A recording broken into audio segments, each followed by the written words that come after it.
I froze in our sunlit living room in Healdsburg as Dad slid the Stanford enrollment packet across the coffee table. The glossy brochures caught the afternoon light streaming through the windows, overlooking our small vineyard.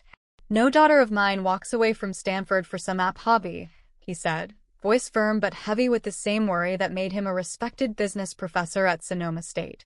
"SellerTrack isn't a hobby, Dad.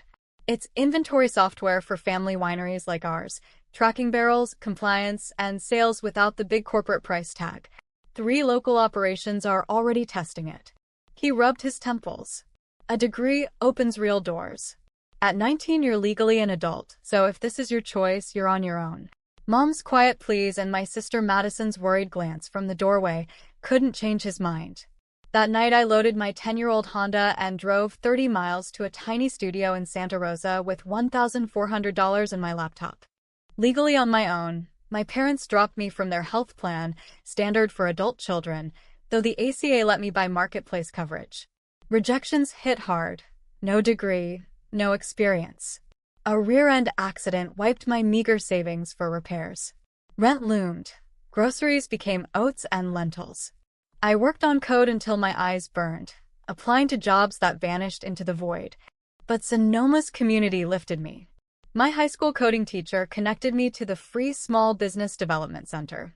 There I formed my LLC properly through their legal clinic, learning contracts, IP protection, and California business regs. Winery owners let me demo in their cellars during slow afternoons. A chamber mixer changed everything. A seasoned retail exec looked at my laptop screen and said gently, "You're solving the right problem for the wrong customers. Retail chains have bigger pain points and budgets."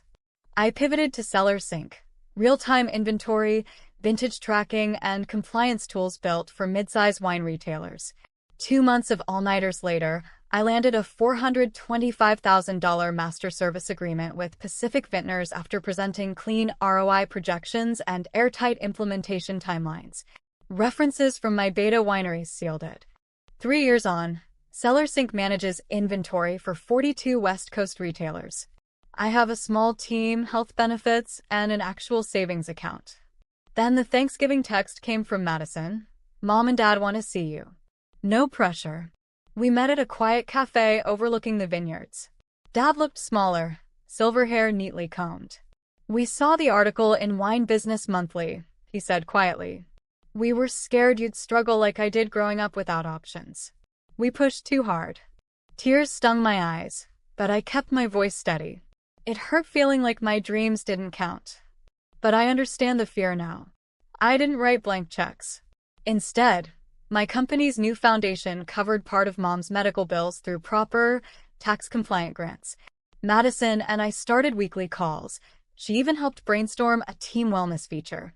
Today, I run a mentorship program for young founders without safety nets, paying their first LLC fees and offering pitch coaching. The light lesson I carry? Success tastes sweeter when you bet on yourself, lean on community, and choose compassion. Dreams don't have to break families.